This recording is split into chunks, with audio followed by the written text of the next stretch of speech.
Brian Simpson is an Austin-based stand-up comedian who is a regular fixture at Joe Rogan's Comedy Mothership. That includes hosting 2 shows every Tuesday night called Bottom of the Barrel in the Little Boy Room. Showtimes are typically 7:30 and 10 o'clock. This Tuesday, July 11th, the early show is actually a benefit for the Heroic Hearts Project. We'll find out more about that here in just a second. And if you are in Austin, either an Austin resident or you'll be in Austin the last weekend in August, Brian is actually taping his new special Friday, August 25th through Sunday, August 27th. Tickets are available for that right now. This will not be the case by the time we get to the week of the show. If you have the time and love comedy, go to comedymothership.com to snag some tickets right now. Brian, thank you for the time. How you doing today? I'm outstanding, man. How about yourself?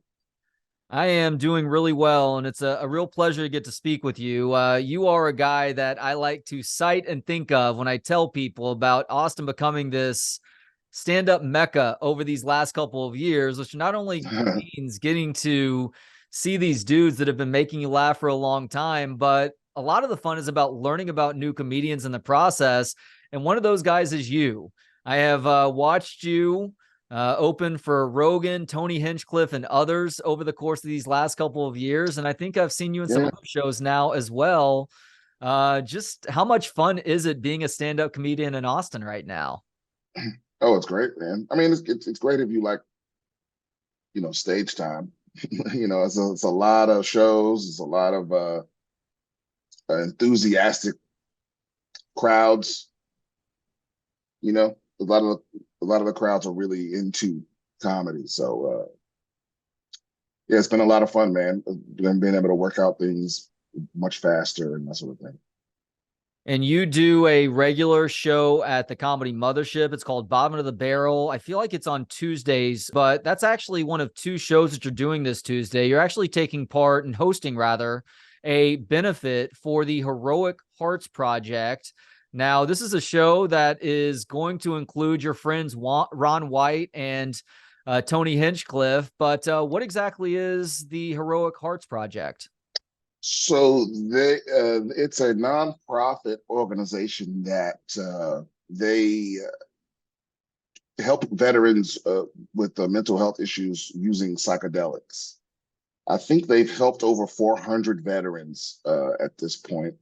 And psychedelics are still kind of controversial, especially on the federal level. So it's their goal is just to bring what shouldn't be a taboo subject to the surface, and they raise funds because they take veterans on these retreats, and so that's what we're fundraising for. A lot of people coming out to support it. It's going to be pretty cool. Yeah, and that is an important issue for people who are informed to talk about, because there is good research regarding MDMA and PTSD, psilocybin and dealing with things like depression and anxiety, even LSD helping with issues like that. And obviously, we want to help anybody who's dealing with an issue like that, but certainly those who have served this country and unfortunately are dealing with long-term health ramifications as a result. Yeah. And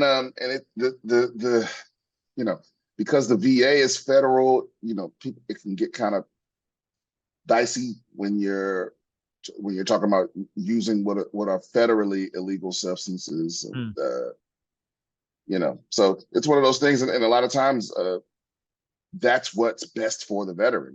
Like a lot of times they come to the Heroic Hearts Project because they've tried all the antidepressants and all the antipsychotics and all the drugs, or the side effects are too overwhelming or more detrimental to their life than the disorder itself. And then they do shrooms one time and go, that was amazing, that was a miracle, but they can't go back to their VA doctor and go, I'm on psilocybin now. So it's I think this, in the next 3 or 4 years, we'll see the federal government take a more intelligent approach to these sorts of things. Yeah, it really does feel like the tide is starting to turn in that regard, much like what we saw with cannabis 10 or so years ago, or now obviously, I think a majority of states have some sort of medical, if not recreational law on the books, but specifically for the medical abilities of these plant-based substances. Like, we need to be doing everything in our power to ensure that folks are receiving proper treatment. And to your point, that they're not necessarily having to depend on pharmaceutical drugs that oftentimes have much worse side effects than whatever the condition is that they're trying to treat. Yeah, yeah, it's unbelievable. But if you want to learn more, you come to the show. We're going to have the guys that run the organization tell people all about it at the top of the show. Oh, very cool. In reading your bio, I did not realize this, even though I've been watching you on stage for a while now. You were actually a Marine veteran. When did you serve? I joined in 2001, March of 2001, to 2006. March of 2000. So you joined before 9/11 then? Yeah, right before 9/11. Yeah, a little rude awakening for me. So did you end up in Afghanistan or Iraq after that? Iraq, never Afghanistan. What was that like? It was awful. I mean, I guess for some people, you know, because I was never one of those people that wanted to like glory or any of those stuff. You know, it's hot and it's not America, and for me, that's all it takes for me to not like it. You know, it was. I just wanted to be. I mean, I will say there is something to be said about the way your life becomes simplified when you're on deployment. Hmm. I think some people, they like that aspect of it. You know, that you only have to worry about your tasks. You know, you don't have to think about what to wear. You don't have appointments. You don't have somewhere to be. You know, everything is kind of simple, but it's not America. You know, it's a I ended up going back twice, and I remember they asked for volunteers for the second one, and I didn't volunteer, and I ended up getting voluntold. So yeah. Yeah, every Yeah, time it comes around to Veterans Day, and people in mass are like, "Thank you for protecting our freedoms." My response is always, I want to thank everybody, not just the guys who are in it to protect their freedoms, but also guys who are just trying to make a better life for themselves. And that yeah, I seems think that's like most the most people. logical path. Yeah, I think that's most people. Most people would, you know, or maybe it's a combination of those things. You know, the trippy thing is on Memorial Day when people go, that, you know, because that's for dead people. And people go, hey, happy Memorial. You know, it's like I'm alive. Oh man, so you've got a special that you're taping at the Mothership at the end of August. 2 At shows the on mothership. Friday, 2 shows on Saturday. There's a show on Sunday too.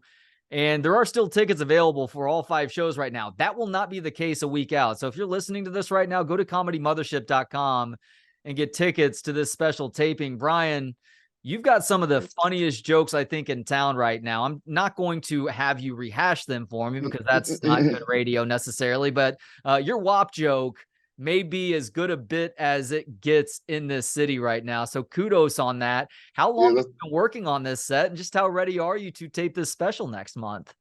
um, some of the jokes are very in age, but this particular hour I've probably been working on for a couple of years now. Hmm. And you know, still putting the finishing touches on it. You know, so I'm on the road later. I'm coming to Denver next weekend, and I'll be in West Nyack, New York, the weekend after that. Just kind of running it, you know, a few more times.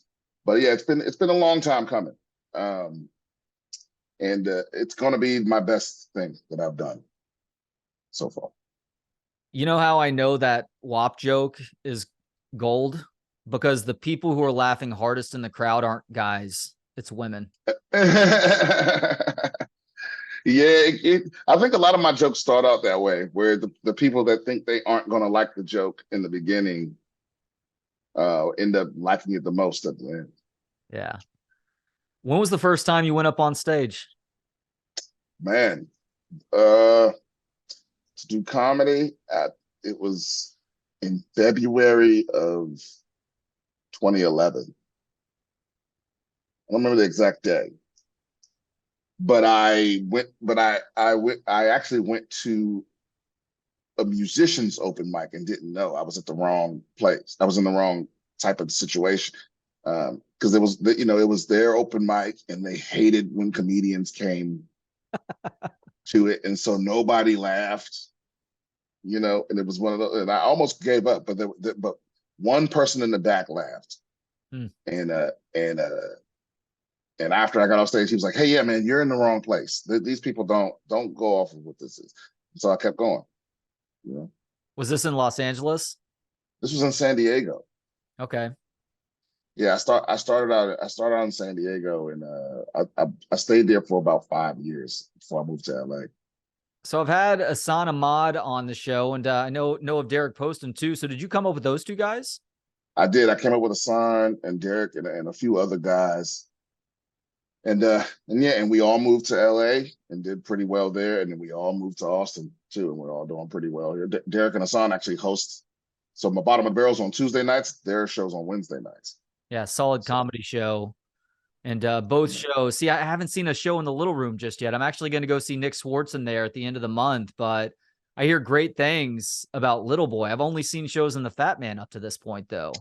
Yeah, Little Boy's my favorite. Like, it's more intimate. So it's easier to connect with the crowd. Where I think the big Fat Man is more for showcase. It's like the show, and Little Boy is more like for working things out. You've been at this for a long time now. You said 2011 is the first time that you went on stage, started in San Diego, moved to LA. Now you're out here in Austin, obviously, working seemingly every night at the Comedy Mothership.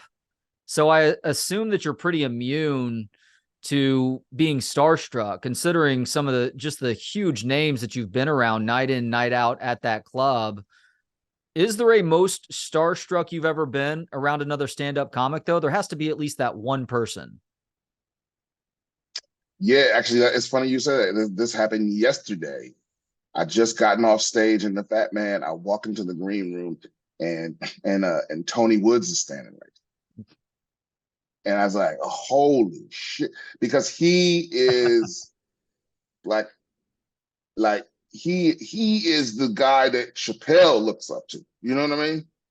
And I'm from DC, Maryland, Virginia. I'm from that area, and he's a legend there. So it was just wild to just casually see him standing there. He's actually at the club this weekend, I think. So He is, yeah. I'm going to see the show on Saturday night. I spoke with him last week. It's interesting because I don't want to say you can hear him and Chappelle. You can hear Chappelle and him and how he talks. And not just that, people may not realize this because he's not some grand self-promoter. Tony Woods is one of the best storytellers on the planet, without question. He's one of the funniest people on earth. Yeah. But Tony Woods he's captivating. Yeah. Because it's not just the jokes. It's like he has the same quality Chappelle has, where it's like you could just listen to them talk all constantly. Yeah, I like to refer to Chappelle like I know he's one of, if not the best stand-up comedians of this generation. Like he's so much more important as a humanitarian than he is a stand-up comic, but he uses that superhero comedian power for the humanitarian side of things too, because he'll have serious moments in his show, but then by the end of it, everybody's laughing as hard as they ever have. There's tears coming down people's faces.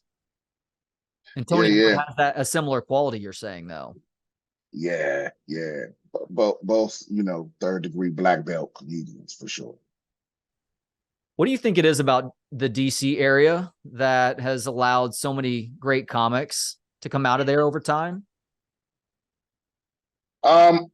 Honestly, I was just talking with somebody about this. I think that because of where it's situated, like the DC, Maryland, Virginia area, it's close enough. It's got the Virginia part. It's close enough to like Virginia and North Carolina, and then New York City and Philly and Baltimore, and it's the nation's capital. I just think it is the most. It's like this crossroads of America, Hmm. and so it's a very unique flavor or way of seeing the world that comes out of there for some people. There's a lot of talent in DC, a lot of artistic talent in the DC, Maryland, Virginia area, and I think that's what it is. I think it's just because so much of culture crosses there. Everybody has at least one fear. My wife's biggest fear is clowns. My biggest fear is unsecure heights. What's your biggest fear? Oh man, I think my biggest fear is having some kind of brain injury, Hmm. like my brain slowing down. Like I was some kind of thing where I can't talk or can't do comedy. Oh man, I don't know what I would do. Not to get too dark with it, but like when Robin Williams killed himself and you learned what he was dealing with, like I'm not saying it justified it necessarily, but it provided a little bit better of an understanding as to why he may have done that, right? What was he dealing with? I don't know. He was dealing with some sort of degenerative neurological issue that was really going to take Oh, away his ability to think critically and be creative. oh man, yeah, Man, yeah. I I'm can't imagine. sorry. Oh, I just just took it to a thinking really about it. dark place, Brian. My apologies. No, no. I think about it all the time. That scares the hell out of me. But I guess the answer to that is just, hey, you know, you gotta burn while the fire's hot. You gotta daggone cook. Yeah, well, not just that, but I think it's important. And obviously, this isn't absolute. Nothing is. Nothing is binary, and some things are genetic, and you just can't help. But like, some people allow themselves to experience a neurological decline because they just stop using their brains. They stop problem solving. They stop trying to be creative. They stop trying to learn new skills, and as a result, just like with any other muscle in your body, if you stop using it, it becomes weak. Yeah, you're So right. Robin Williams passed right before Sudoku apps came out. Poor guy, missed the boat. is Sudoku your big thing right now? No, no, no. But I got a lot of friends that's into it. I play chess. Oh, really? Yeah, I mean, and I don't want to give people the wrong impression. I'm not a chess player. Like, Okay. I'm not really good at it. I'm better than the average person, I suppose. But it's something that I play chess before I go on stage. It just puts me in the right mind state. So so are you playing chess on your phone then right before you go on stage? Yeah, yeah, yeah. I try to get in like a little quick game, you know. See, are you usually playing the computer or are you playing somebody on the other end? I never play the computer. Okay. Only someone else. But you can set the time limit so oh, this will be a 5-minute game. Yeah. Yeah.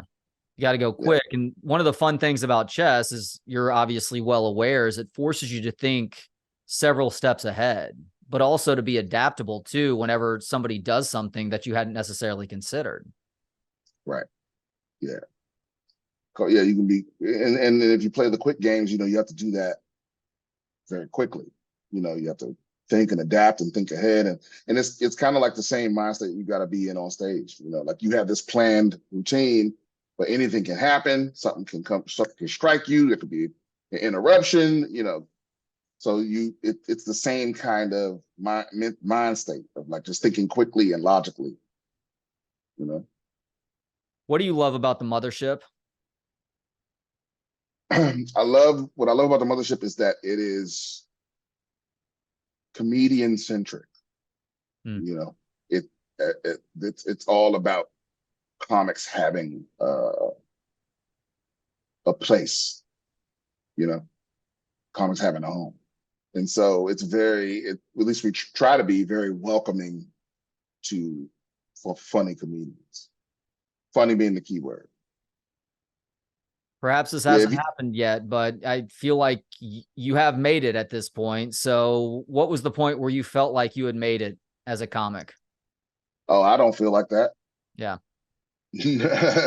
No, I mean maybe when the special comes out, I'll feel like that. But because I don't even know what made it is. I mean, I guess if I was forced to answer that question, I would say a couple years ago when I was able to just do comedy for money and not have to have a second job or side hustles and that kind of thing. When I'm because that's the dream. How far you are up the ladder of comedy is not something you really have that much control over. But once you make it in the game and you're actually doing it for a living and just that, I think that you made it then. Was that in Austin or LA? That was in LA. Okay. Yeah, right before I left. Other than the stand-up scene, what is one thing you love about Austin? Food. Favorite restaurant? Good food everywhere. Favorite restaurant? Oh, come on, now that's that's has to be my favorite song because I keep discovering new ones. I'd say the restaurant I've been to, man, there's Red Ash. Mm-hmm. There's Perry's is where I go regularly. Pork chop is ridiculous. The pork chop is crazy, but they have other stuff there that's amazing too. They have the fish plat. Anyway, I go to Perry's the most, like if I'm taking a large group or something somewhere. Sure. But I like Red Ash. I like CM Smokehouse. I like Mongers. Have you been to Mongers? Yeah, over on Cesar Chavez. No, this one's on Guadalupe. Oh yeah, it's near 45th and Guadalupe. That's yeah, right. but there may be more than one. But Mongers was like maybe the best seafood I've ever had. It's the first crab. Because I'm a Maryland boy. The first crab pick I've had outside of Maryland that was great. Whoa, that's a huge statement right there. Yeah, it was great. Man, I could sit here and name restaurants all day. Don't forget Sushi by Scratch. No, Sushi by Scratch, hands down. Dude. It's not even close. Yeah, my wife and I went there a couple months ago for our anniversary. Oh my goodness. Yeah, but the reason I didn't jump up first is just because you can't just go there. You know what I mean? It's like it's a restaurant, but it's really more like a dining experience. I don't even know how to explain it. Well, first of all, you have to drive like 30 minutes outside of town just to get there to the Hyatt Lost Pines Resort. Right. So it's like at that point, do I book some horseback riding or zip lining? I'm not a golfer, but 9 holes of golf and then go eat some really good sushi. Yeah. Well, that's a good idea. You because it's a resort. So, you could get a couple of rooms, do some activities, finish the night off with some sushi by Scratch. Yeah, that's a worthwhile experience, man. It is phenomenal. Unbelievable. Oh, and then that same guy owns Not a Damn Chance Burger, which is inside of Idle Hands. And man, it's Not a Damn Chance Burger is incredible. Okay, I've heard Rogan talking about this burger. It does meet the hype then. Oh my God, yeah. I was there when he, because he opened for us one night and made Rogan and I burgers. And it's wagyu. It's very simple ingredients, but I think they just use such high quality stuff that it's just incredible. Because we're talking about this is a $16 burger, and it's worth every penny. Okay. Yeah, I had to stop myself from eating 3 of them. Have you been to Conjay yet? I've been to where?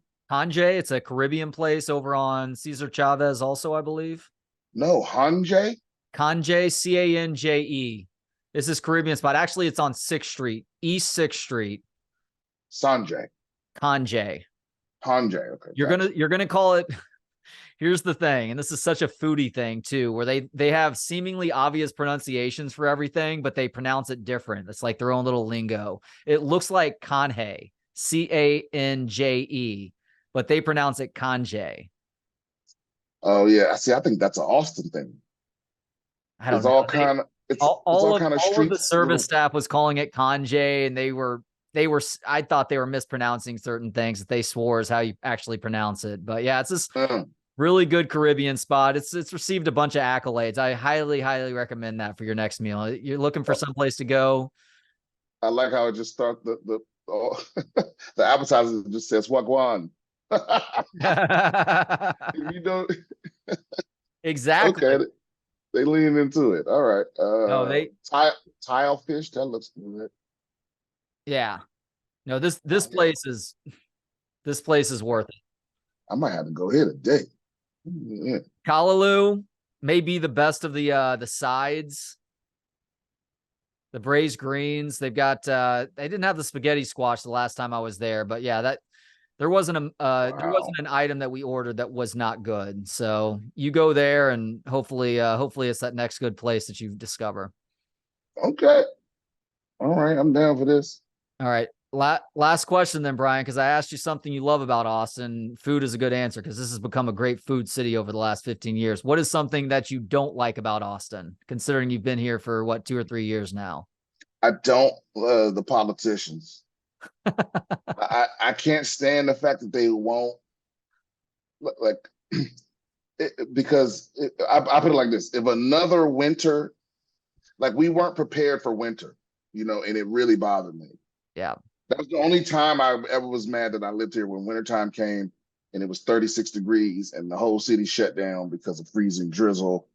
The utility people were working their butts off to get the power back on, but it was like, and then they fixed everything, and then they didn't do, and that's the third year in a row this has happened, and they still haven't done anything to prepare for it the next one. So it's Not, that not, about that area. not to defend the politicians too much, but I've lived in Texas most of my life. It has felt like an aberration that we've gotten this much cold/freezing weather over the last 3 years to cause power outages, because typically it's like once every 10 to 15 years, something like that happens. It doesn't excuse them. And See, they that's what every properly. that's what every It Texan has been that's an what every aberration. Texan says. Every Texan says that to me. You know what I say in response to that? Hey, listen, imagine if 9/11 happened in 2002 and 2003. And the government was like, hey, but we don't usually get attacked. Well, okay, well then, but still, when are we going to set up a missile system or something just in case it happened next year? I mean, how many years in a row before they start going, okay, maybe we should, you know what I mean? Look, because I know people that's born and raised here, they defend it to the death. And I love, and listen, if you really love Texas, you got to let it improve. And that's no excuse to me. Yeah, that was an excuse the first time and maybe the second time, but the third, fourth, fifth time, no. I have no retort from that. He's right. He is Brian Simpson. Check him out this Tuesday and every Tuesday at the Comedy Mothership. He does the Bottom of the Barrel show in the Little Boy Room. Shows are typically 7:30 and 10 o'clock. This Tuesday, though, is a special early show. It's benefit for the Heroic Hearts Project. It is an organization that is all about trying to get psychedelic therapeutic medicine to soldiers who are suffering from PTSD, depression, anxiety, and more. It is a phenomenal cause. There are actually still some tickets available right now. This will not be the case by Tuesday evening. Go to comedymothership.com to snag those tickets and tickets for the barrel shows that are mentioned each week. And please, please, please get tickets for his stand-up taping special. It's going to be August 25th through 27th. He is taping an hour, and this is probably going to really blow Brian Simpson up. You have a chance to get tickets to any of these shows right now. That will not be the case the week of, because these shows sell out. Tourists will buy the tickets up. If you living in Austin right now, do not do so. Don't waste your time. ComedyMothership.com. Brian, thank you so much for the time today, man. This has been a real joy. Well, thanks for having me, man. Don't forget to follow me on socials, BS Comedian. BS Comedian on socials as well. Thank you for that reminder, Brian. Thanks, man. I'll see you at the show, man. Thanks to Gentleman Jesus for the intro and outro music. Hear more of his work at gentlemanjesus.com. And thanks to you for hanging out. For more of the show and to connect on social media, visit booksonpod.com. Talk to you next time on Books on Pod.